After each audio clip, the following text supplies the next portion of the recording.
Hello, guys and gals, and this is part 15 of our reading of Pandora's Genes. It is a book by Kathryn Lance. And we're going to go over the copyright information. This is also part of a trilogy. This is the first book of a trilogy, actually.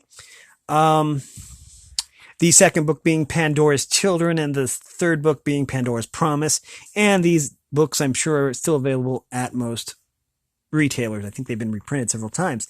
This is a 1985 copy of the book. It is by Kathryn Lance, all rights reserved, and I have the author's written permission to read this book on my YouTube channel. Now, in the last episode, issue, or part, we found out that there was they could possibly tell what women were carriers of this virus that seems to kill women.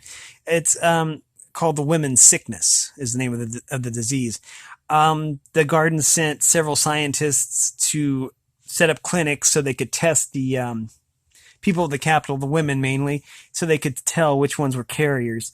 When the principal, the president type dude, came back, he saw a bearded figure with a large group of people saying something, but they dispersed quickly, and then later he found out that someone had tried to burn all the books in the library, or someone set a fire in the library, which was kind of scary. Also, the principal promised not to have anything to do with the ladies or the scientists that were sent in from the garden, which irritates him because Evie is one of the scientists, and he has this obsession with her. Anyways, we are going to pick up where we left off.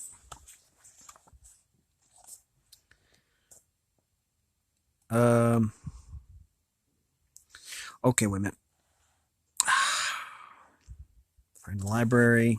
Okay, here.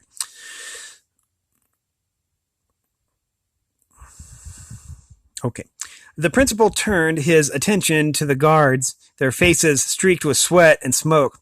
"Who is this man?" "A new servant, sir," said Perry, the older of the guards. "Good thing Jason smelt smoke. The whole place would have gone up." The man who had created the fire lay trembling in the corner, blood running from his nose and the corners of his mouth, his eyes wide and full of triumph or madness.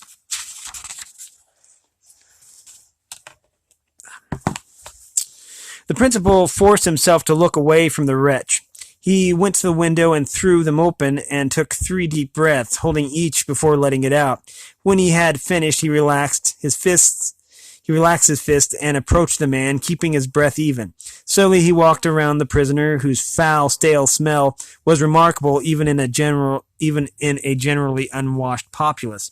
The prisoner looked up at him, curiosity flickering in his mad eyes, the bloodied mouth twisted in a demented grin. "Who are you?" the principal asked, meaning, why have you done this thing? The prisoner continued to look at him, his face still split with an idiot grin. "Who are you?" the principal repeated, his voice calm. "The name's Jared, son of Martha," said Perry. "At least that's what he told the housekeeper when he got hired." Odell had returned and with a quavering voice was ordering servants to place the ruined books on slabs covered with cloth. "How did you come to hire this man?" the principal demanded. Odell blinked. "We had a vacancy, and he showed he knew how to clean and polish. I didn't know he was crazy. I didn't have time to check every—" The principal waved Odell silent and turned back to the prisoner. "Who sent you here?" Again, there was no response. I'll get the answers I want," the principal continued. "I'm going to find out how this happened and who is responsible for it. I don't care how badly I damage you in finding out." The principal thought he saw a flicker of fear cross the man's face, but still he said nothing. "Who ordered you here?" When Jared still did not answer, the principal kicked him in the belly hard enough to knock the wind out of him. The prisoner grunted and twisted away. When he had recovered his breath, he gasped. "'Twas my own idea," he said. "I needed work." "Who ordered you to destroy the books?" A crafty look appeared in his face. "God," he said. "What?" "Almighty God. He orders all books and other science destroyed." "Filthy traitor." Perry put the point of his lance to the man's neck. That's trader as in Trader, not Traitor. I know they sound the same. The principal pushed Perry's arm aside. Who is your leader? He asked the man. Who are you working with? All men are my brothers, said Jared. All men, but the godless scientists. He spat on the floor. Again, Perry moved towards the man, and again the principal restrained him. The prisoner looked up at the principal and grinned. Our Messiah will put an end to you and all your unholy ways. You can't stop us. Who is this Messiah? Name him. But Jared curled into himself again, mute. The principal kicked him again more gently and turned away, disgusted at the man and at himself. He rarely employed torture, because it seemed to him both barbaric and an unreliable means of getting to the truth, but he would have this man tortured and then executed publicly as a warning to any others who might think to bring their filthy traitor ideas into the capital, and in the vain hope of obtaining some information, however slight. Long after the prisoner had been dragged away, the principal sat in the great library at a carved oak table made long before the change. On the ceiling were smudges from the oily smoke, and the ruined place in the carpet now covered with a clean cloth laid by Odell's men. He looked from the wall to wall, his eyes caressing the books, fewer than half of which he had read. He realized he would have to accelerate the program he had instituted in the first year of his rule by having books copied out and the duplicates stored in scattered repositories. He made a mental note to set up new training courses for copyists. This would help to absorb more of the unemployed young men still flocking into the capital. Those that weren't traitors, he reflected. He could never hope to stop the traitors until he understood them more clearly, had some sense of their organization and codified beliefs. But the few prisoners he had questioned had seemed innocent of any theological system, beyond an incoherent hatred of what they called science. Perhaps the religion had no structure. Perhaps the traitors were the forerunners of the race of new people who did not think like ordinary men. This was an eventuality that he and Zach had long prepared for, but had prayed would never come about. New children were born every day, of course, but to his knowledge, none had ever survived infancy. Unlike such new animals as mounts and poison bats, which existed alongside and in many cases supplanted their genetic prototypes. If only Zach were here, he thought, and stopped surprising himself. He had not thought of turning to Zach for help in quite a long time. It had been over 3 years now since Zach had disappeared, 3 years since he had ceased to be the principal's companion, and sometimes it seemed like only yesterday. The principal closed his eyes and tried to visualize Zach's face, but all he could see was the ragged prisoner. Blood and dirt streaked his lined face, his eyes gleaming with fanaticism. Chapter 3. Walking quickly, carefully, Evie picked her way along the broad avenue, its surface paved with fine rock and strewn with animal and human wastes. On her left was the vast mall, sweeping from one end of the capital to the other, its emerald grass cropped short by sheep and new goats. Just now the trees and weeds were whipping back and forth while merchants hurried to cover their wares ahead of the approaching storm. In the center of the mall, the great tower seemed to move too as dark clouds rolled past it. The sight of fresh produce reminded Evie that she hadn't eaten. With a worried look at the clouds, she darted into the confusion of the market. In spite of the noise, the smells, the danger, she felt completely at ease here. She had been in the capital half a year and was still thrilled with the city. As a very young girl, she had lived in a town, but most of her life had been spent first in the barren northern hill country and then in the garden. With its quiet, strict ways, the city seemed to have no rules at all, not even the natural laws of rising and sleeping with the rhythm of the sun. Here there were activities at all the hours of the day and night, and most of the and most of it concentrated on the mall. At once a marketplace, theater, and free home for those clever enough to avoid robbers and the principal's soldiers. At idle moments in the clinic, Evie liked to gaze out at the constantly changing scene, watching farmers, merchants, housewives, jugglers, pickpocketers, children, acrobats, mount dealers, lovers, and brew salesmen all going about their business. Sometimes it seemed to her that in this one grassy area on a fine afternoon, all possible human activity was occurring at once, in the open and among the trees. Once she had watched a yellow-clad poet kneel under a tree, singing and playing a feathered lyre. He was a thin, very young man with a homely face, and did not sing or play nearly as well as Zach. But when he had finished his song, bowing and collecting the small contributions of his audience, Evie's face was wet with sadness and longing.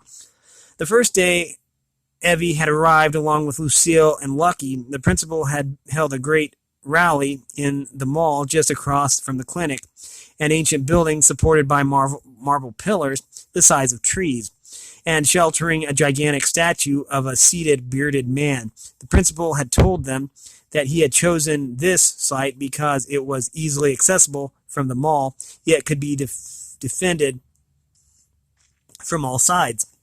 That night he had delivered a stirring speech to the assembled crowd. Before the change, he said, there were more girl children living than boy children. Before the change, mothers rejoiced at being with child, and seldom did they sicken or die. Before the change, there was one woman for every man, and families lived in happiness and plenty. He paused. That time can come again. And as always, when she heard him speak, Evie was thrilled. She and Lucky were seated on a blanket on the grass. In a semicircle around them were four of the principal's men, including Daniel, the handsome, clean-shaven young general, whom was looking not at the principal, but down at Lucky. Lucky was excited and couldn't seem to sit still or to keep quiet for a moment. Are there always so many people when the principal gives a speech? She asked Daniel. Then, without waiting for an answer, I love the way the buildings look in the torchlight, like the ghosts of the past. She stopped a moment to listen, then continued. He's so good at making speeches, Evie. Don't you think so? Yes, said Evie, laughing. Shh. The principal was continuing talking about his hope of curing the women's sickness one day soon without speaking directly of medical tests or birth control. He promised a piece of metal to any woman who would come with her husbands to the clinic and then return 3 days later. Evie was startled by low, angry murmuring and looked into the crowd to see expressions of mistrust and puzzlement. She turned to Lucky, then Daniel, whose lips were set in a tight line. His hand, she saw, was lightly touching his sword. She shivered, then turned back and watched the principal, who had seemed not to notice any negative reaction, and was continuing to speak with passion, his face and body so animate that he looked as if he might suddenly rise into the air and fly out over the crowd. When the speech was finished, there were cheers and applause, but beneath them was a deeper sound of suspicious murmuring. Still, despite the less than wholehearted acceptance of the principal's project, Evie was cheered to see looks of hope on the faces of many young women in the crowd. As they walked home with the guards, Evie noticed that Daniel and Lucky stayed a little apart. Deep in conversation, she saw Daniel's hand brush Lucky's and then take it. Evie smiled to herself, but at the same time she felt a pang and imagined for a moment that Zach was beside her, his big hand surrounding hers. After that first day, Evie saw very little of the principal. She and the other women were busy with testing all during the day and evaluating the material till late into the night. The principal had appeared at the clinic briefly on the first morning of operation, but had spoken to the women only perfunctory, wishing them luck. Then, turning matters over to Daniel and his guards. Evie felt relieved and at the same time curiously disappointed. In spite of the terrible things he had told the mistress that night on the journey to the new garden, she was drawn to the principal. It was almost as if he were two men, one visionary and charming and the other angry and unpredictable.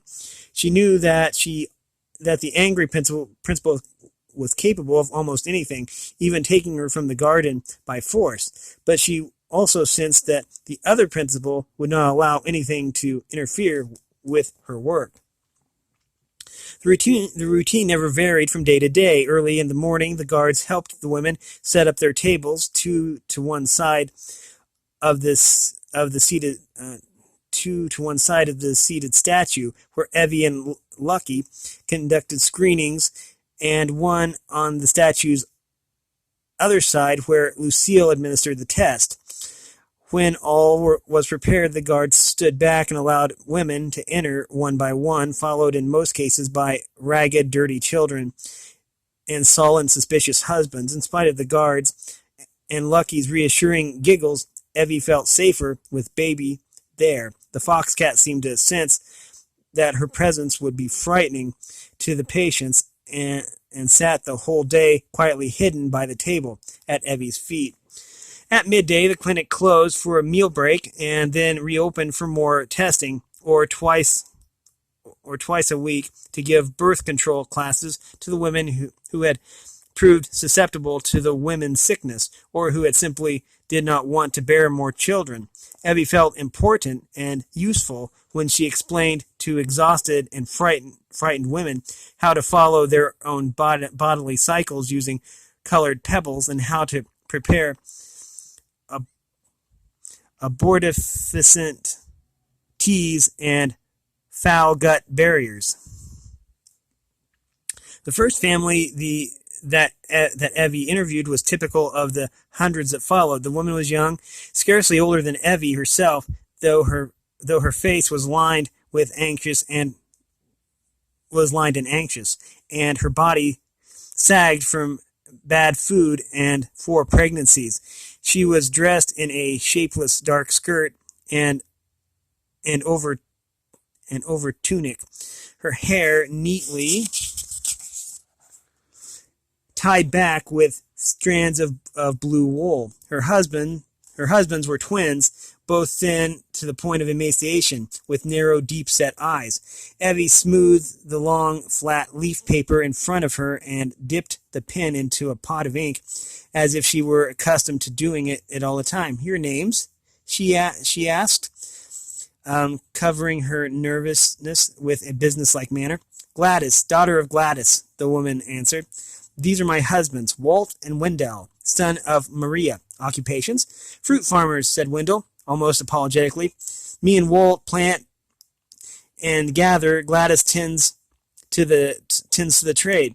Evie recorded the information, then checked for the next question on the thin wooden board propped in front of her.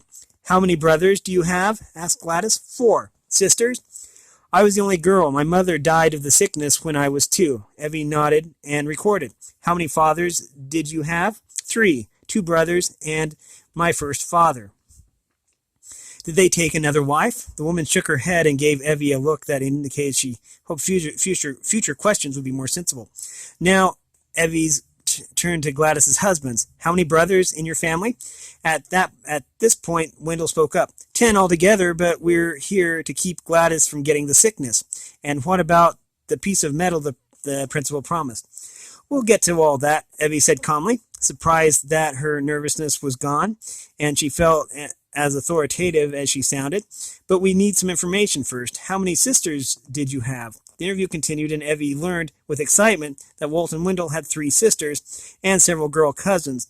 This would be an interesting case to follow. The line had been growing and now stretched down the long marble steps and into the street. Worried about the time, Evie hurried Gladys and her husbands to the table where Lucille would administer the scratch test. Evie straightened her pile of leaf paper before interviewing the next family and watched from the corner of her eye as Lucille scrubbed Gladys's grimy arm clean with fireberry disinfectant, then took a sharp glass pin and scratched the skin. On the inside of the elbow, Gladys cried out in surprise and drew her hand back angrily. Don't wash this arm today, Lucille said, and come back in 3 days for your piece of metal. Much to Evie's disappointment, Gladys and her husbands did not return. She was almost certain that the woman would show positive for the trait, and that her husbands were not carriers. That meant that any daughters Gladys might have would have an even chance of being susceptible, and that Gladys herself would probably never develop the woman's sickness. What might mean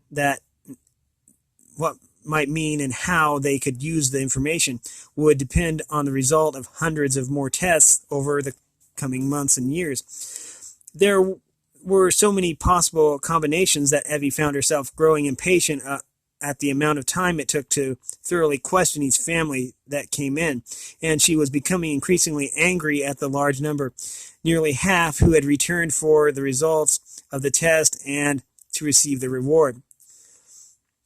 Even now, 6 months later, she could scarcely believe that anyone would refuse to accept free treatment that might save her life, or on a more practical level than anything would prevent poor citizens from the district from following the instructions to win a piece of metal. Pushing her way through the maze of stalls and display carts in the market, Evie could smell the approaching storm. She was returning from taking baby home. Wait a minute.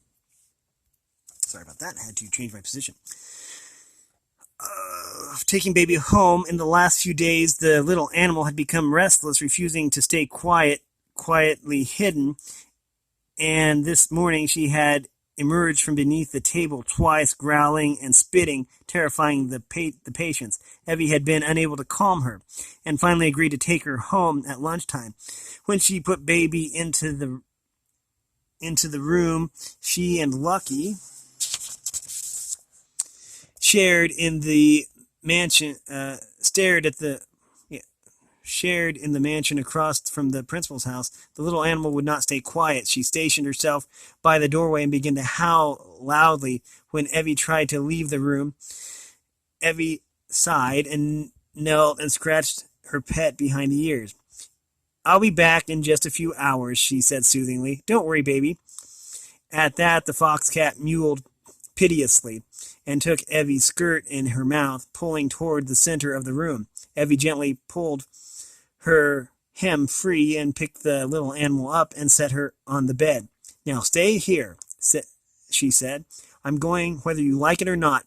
Baby remained on the bed, but she continued to howl. Evie reluctantly left, feeling cruel as she shut the door on her pet's cries.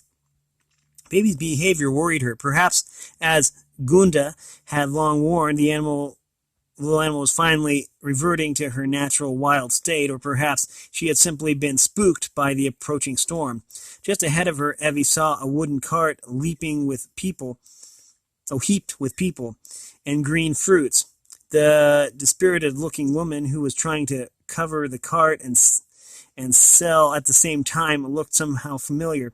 Evie peered at her while the woman counted out change. Her brown hair was tied back with blue yarn, and her torn and dirty tunic swelled over a soft bulge in her abdomen. Suddenly, Evie recognized her. Gladys! The woman looked up suspiciously, and a quick glance of fear crossed her face. Do you remember me? Evie said. From the clinic?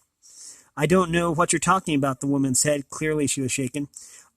I was sorry that you didn't come back, Evie went on.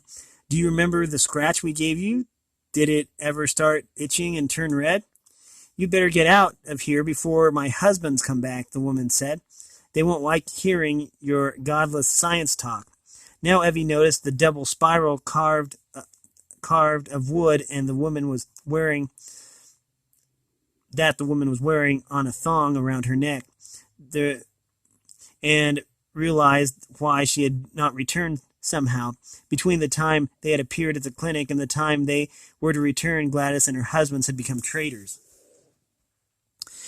As she started munching the new plum and watching people on the mall quickly taking cover from the gusty winds and pelting drops of the storm, Evie wondered how many other test couples had been frightened by traitor beliefs. She would have to discuss this with Lucille and Lucky as soon as they returned from lunch. Perhaps there was something they could do to persuade even traitors to return for the results of their tests. In the meantime, she wanted to go back to the mall and shake some sense into Gladys, but she realized that she herself could easily have become a traitor if Zach had not come and changed her life. Zach, he had been gone 4 years, and still he appeared in her dreams almost nightly. He never changed, didn't grow older, as she did. If he should return now, would he even recognize her? A bit wet out here, eh? Evie looked up, startled. Standing across the table from her was his yellow-bordered cape dripping on the mantel floor, was the principal. At the entrance stood two of his men, looking like shadows in the dark light of the storm. As always, when she saw him, Evie's heart seemed to stop beating. His soft woolen tunic was darkened from the rain, and glistening drops clinged to his dark curly hair. At just that moment, lightning struck a tree across the avenue, lighting him in a way that made him look far taller than he was. Evie flinched at the thunder, covering her ears with her hands. The principal smiled. "If you can see it and hear it, it won't hurt you," he said. He sat on the table casually. "I see the rain has driven away your customers. Have you learned anything yet?" Evie smiled ruefully. "That people don't like to follow instructions." The principal nodded, looking more sober. "Perhaps I'll have to increase the reward," he said. "This is too important to leave to chance." His voice sounded sad. She looked up, and at that moment there were several flashes of lightning in a row. The principal seemed to flicker in and out of existence with each one. Evie felt that a direct connection had formed between their eyes. The lightning stopped, and the principal parted his lips as if to speak, but nothing came out. After a heartbeat, Evie lowered her eyes. We're going to have to stop that here. We almost went over time. We've been reading from Pandora's Genes. It is a book by Kathryn Lance. It is part of a trilogy. The second book being Pandora's Children, and the third book being Pandora's Promise. If you like this content, then make sure you like and subscribe and ring the bell so you know when I upload. Also, this book is probably still for sale at most of the big book retailers if you want to get your own copy. If you want to support me in any way, all the information will be in the description below. Also, we have a Discord server, and that will be in the description below as well.